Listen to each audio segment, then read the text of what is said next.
लेकिन भारत 1992 से लेकर आज तक आपको दहशतगर्द ही समझता है और आइंदा भी समझता रहेगा।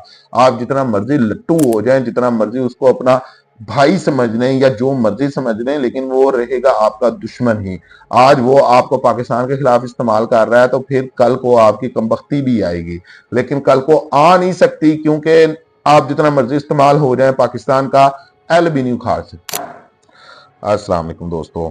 नाज़रीन, आज हम देख रहे हैं अफगानिस्तान और भारत के दरमियान जो भाईचारा है वो बढ़ गया, काफी हद तक बढ़ गया और बढ़ता चला जा रहा है। ये पाकिस्तान की नफरत में बढ़ता चला जा रहा है। इस हद तक नाज़रीन के अफगानिस्तान की जो मौजूदा लीडरशिप है उसने अपनी अवाम के माइंड में यहाँ तक बिठा दिया है कि अगर इस पूरी दुनिया में कोई सबसे बड़ा अफगानियों का दुश्मन है तो वो पाकिस्तान है, पाकिस्तान नहीं है।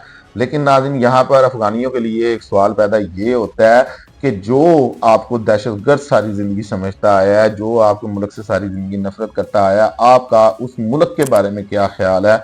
आप उस मुल्क के बारे में क्या सोच रखते हैं?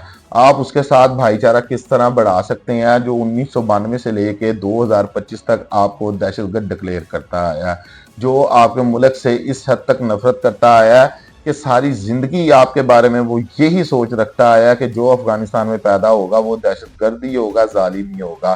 तो आप उस मुल्क के साथ भाईचारा बढ़ाकर पाकिस्तान के ऊपर कई बार हमला भी कर चुके हैं। नाज़रीन, यकीनन हम लोगों ने जो पिछले कुछ दिनों में देखा अफगानिस्तान और पाकिस्तान के दरमियान जो कुछ हुआ, इसके पीछे भारत का ही हाथ है और कोई दूसरा मुल्क नहीं है। ये पाकिस्तान की जो आला क़यादत है वो कई बार डिक्लेयर भी कर चुकी है कि इस सब के पीछे भारत है। इस वक्त पूरी दुनिया देख रही है जिस तरह अफगानिस्तान भारत के इशारों पर नाच रहा है, भारत के कहने पर पाकिस्तान पर हमला कर रहा है और भारत के इशारों पर ही पाकिस्तान के साथ एक बड़ी जंग की शुरुआत करने का भी सोच रहा है। तो नाज़रीन, जो अफगानिस्तान के हमारे भाई बहन हैं वो जरा ये भी देख लें कि जो 1992 में एक मूवी बनी थी जिसका नाम था खुदा गवाह, जिसमें किरदार अदा किया था अमिताभ बच्चन और श्री देवी ने। उस वक्त तो कोई तालिबान नहीं था, उस वक्त तालिबान का वजूद भी नहीं था, लेकिन उस वक्त भी ये मूवी बनाई गई। इसमें दिखाए गए अफगानिस्तान के कबायली इलाके और अफगानिस्तान के कबीलों को एक जालिम शक्ल में दिखाया गया। अफगानिस्तान के कबीलों को जाहिर करने की कोशिश की गई कि जो प्रोग्राम में आगे जाने से पहले आप सब दोस्तों से गुजारिश है कि हमारे YouTube चैनल को सब्सक्राइब करें और साथ बने बेल आइकन को प्रेस कर दें ताकि हमारी नई आने वाली वीडियो आप सब दोस्तों को टाइम पर मिलती रहे। इस तरह के कबीले होते हैं, ये कितने जालिम होते हैं, ये कितनी नफरत करते हैं आम आवाम से, ये कितनी नफरत करते हैं खवातीन से।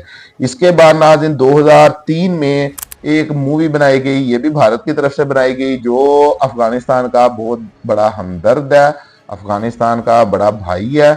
उसकी तरफ से एस्केप फ्रॉम तालिबान नाम की एक मूवी बनाई गई जिसमें किरदार इस नाज़रीन मूवी ने स्मिता सिंह ने किरदार अदा किया। भारतीय खातून का अफगानिस्तान जाकर तालिबान के जुल्म से बच निकलने की कहानी पर जो एक किताब है जिसका नाम है अ काबुली वाला बंगाली वाइफ है। नाज़रीन, ये एक औरत है, इसको दिखाया गया कि अफगान तालिबान है औरतों के ऊपर कितना जुल्म करते हैं, औरतों के कितने दुश्मन हैं और ख़वातीन के हकूक़ के ऊपर भी ये फिल्म बनी है कि अफगानिस्तान में ख़वातीन के हकूक़ क्या हैं और उनको उनके हकूक़ दिए जाते हैं या नहीं है। यानी कि तालिबान को जालिम दिखाया गया औरतों को लेकर के कितना जुल्म करते हैं। इसके बाद नाज़रीन 2006 में एक मूवी आती है जिसका नाम होता है काबुल एक्सप्रेस। ये जॉन इब्राहिम और अरशद वारसी ने किरदार अदा किया। इसमें दिखाया गया कि दो जर्नलिस्ट अफगानिस्तान जाते हैं, तालिबान अलकायदा के पस मंजर को रिपोर्ट करते हैं।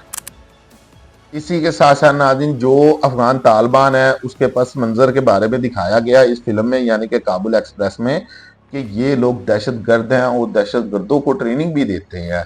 ये 2006 में मूवी आई थी। इसके बाद नाज़रीन एक नेटफ्लिक्स मूवी आई तुरबाज, इसका नाम था। 2020 में ये मूवी लॉन्च हुई। इसमें संजय दत्त ने किरदार अदा किया और इस मूवी में दिखाया गया जो अफगानिस्तान में जंग हुई। इस जंग के दौरान अफगान तालिबान किस तरह बच्चों को ट्रेनिंग दे रही हैं खुदकुश बमबारी की। जो तुरबाज मूवी है नाज़रीन, इसमें बच्चों को दिखाया गया कि जो अफगानी हैं वो किस तरह ट्रेन करते हैं बच्चों को ताकि वो जाकर जो खुदकुश बमबार हैं खुदकुश हमला कर सकें, खुदकुश बमबारी कर सकें, जो होते हैं ना अपने साथ जो बम जाकर ब्लास्ट कर देते हैं उनको दिखाया गया। ये भी भारत की तरफ से मूवी बनाई गई और भारत इस तरह की सोच रखता है अफगानियों के लिए। इसके बाद नाज़रीन टाइगर जिंदा है में जिसमें सलमान खान ने किरदार अदा किया, उसमें दिखाया गया कि किस तरह जो टेररिज्म है वो अफगानिस्तान से पैदा होता है, किस तरह अफगानिस्तान में हर बंदे को दहशतगर्द बनाने की कोशिश की जाती है और वहां से दहशतगर्द बनाकर पूरी दुनिया में भेजा जाता है। यानी कि मैं ये नहीं कह रहा कि जो भारत फिल्में बनाता है वो ठीक होती है या उसके पीछे उसकी सोच ठीक होती है, क्योंकि भारत फिल्मों के अंदर तो पाकिस्तान से कई बार जंग जीत चुका है, भारत फिल्मों के अंदर पाकिस्तान पर कई बार कब्जा कर चुका है, भारत तो अपना झंडा पाकिस्तान में अपनी फिल्मों के अंदर कई बार लहरा चुका है। लेकिन पाकिस्तान को अभी भारत की सोच का पता लगता है उसकी फिल्मों के थ्रू कि वो कितना नफरत रखता है पाकिस्तान से और अपनी आवाम को PHDO बनाने की कोशिश करता है अपने फिल्मों के थ्रू कि हमने ये कर दिया वो कर दिया। लेकिन उसके पीछे उसकी सोच तो है ना कि वो क्या सोच रखता है पाकिस्तान के लिए। वो कभी भी किसी एक प्लेटफॉर्म के ऊपर भी आकर पाकिस्तान के साथ कोई ऐसा मुआहिदा नहीं कर सकता या इस तरह का हम उसके बारे में नहीं सोच सकते कि वो पाकिस्तान के साथ कभी भी मुखलस होगा या पाकिस्तान के लिए अच्छी सोच रखता होगा। तो वो अपनी फिल्मों के थ्रू अपनी सोच जाहिर कर देता है। तो यही सोच उसने अफगानिस्तान के लिए बड़ी देर पहले जाहिर कर चुकी है और अब तक करता आ रहा है कि अफगानिस्तान के लिए वो अपनी सोच कैसे रखता है। आज वो मजबूर है, उसको कोई दूसरा रास्ता दिखाई नहीं दे रहा कि वो पाकिस्तान को किस तरह नीचा दिखाए या वो अपनी आवाम के दिल में अपने लिए कैसे जगह बना सके। क्योंकि हमने अभी जो बिहार के इलेक्शन देखे, चाहे उसमें नरेंद्र मोदी जीत चुका है लेकिन बुरी तरह शिकस्त खाने के बाद और धौंस धमकी धांधली के साथ वो इलेक्शन जीता है, वहां पर फिर भी उसको जिस तरह मुसलमानों से थप्पड़ रिसीव हुए, क्योंकि एक भी बीजेपी के जो कैंडिडेट है वो मुसलमान नहीं था। और इसके बारे में जब अमित शाह से पूछा गया, एक सहाफी ने सवाल किया कि आपने किसी मुसलमान को टिकट क्यों नहीं दी, तो अमित शाह ने तकबराना जवाब दिया था कि हम उस बंदे को टिकट देते हैं जो थोड़ी सी उम्मीद रखता हो इलेक्शन जीतने की, यानी कि उसके हिसाब से मुसलमान इलेक्शन नहीं जीत सकते। क्या झनाटेदार थप्पड़ मारा वहां के 11 मुसलमानों ने जीत हासिल करके अमित शाह के मुंह पर, जिसको मैं तुर्की दुम्बा कहता हूं अपनी हर वीडियो में, उस तुर्की दुम्बे के मुंह के ऊपर दोनों तरफ से ढोल बजाए 11 सीट हासिल की नाज़रीन वहां से बिहार इलेक्शन में से।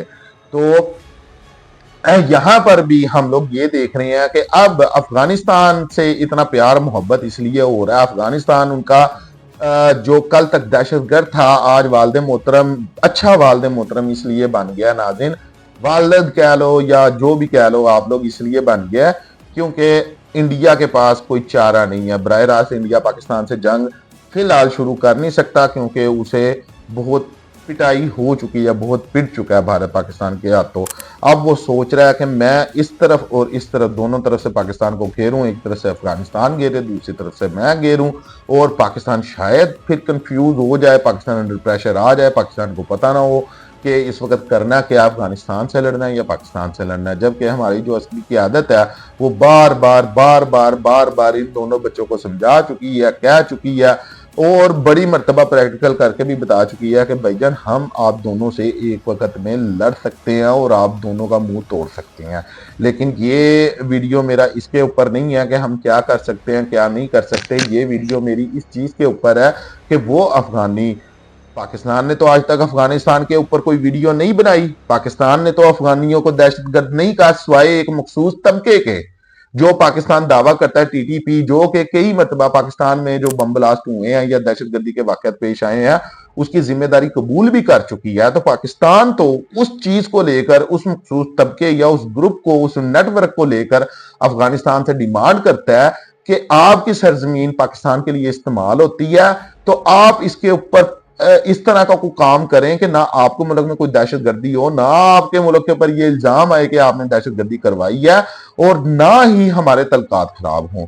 ये तो अब जो अफगानिस्तान की क़यादत है उसको सोचना चाहिए कि एक मुल्क आपको खुद ऑफर कर रहा है कि आपके मुल्क से भी दहशतगर्दी खत्म हो और हमारे मुल्क से भी दहशतगर्दी खत्म हो और हम दोनों ममालिक के दरमियान तल्कात बेहतर से बेहतर हों।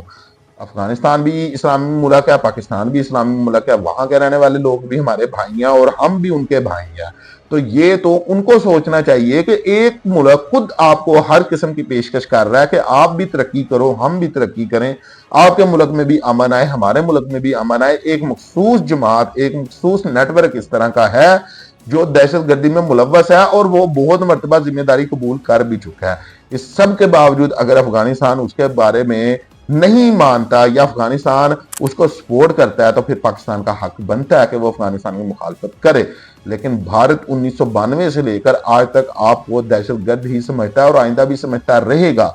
आप जितना मर्जी लट्टू हो जाए, जितना मर्जी उसको अपना भाई समझ लें या जो मर्जी समझ लें, लेकिन वो रहेगा आपका दुश्मन ही। आज वो आपको पाकिस्तान के खिलाफ इस्तेमाल कर रहा है तो फिर कल को आपकी कमबख्ती भी आएगी, लेकिन कल को आ नहीं सकती क्योंकि आप जितना मर्जी इस्तेमाल हो जाए पाकिस्तान का एल भी नहीं उखाड़ सकते। अब के लिए इतना ही। आपका बहुत शुक्रिया। वीडियो अच्छी लगी हो तो वीडियो लाइक और शेयर करें, चैनल सब्सक्राइब करें। शुक्रिया। अल्लाह।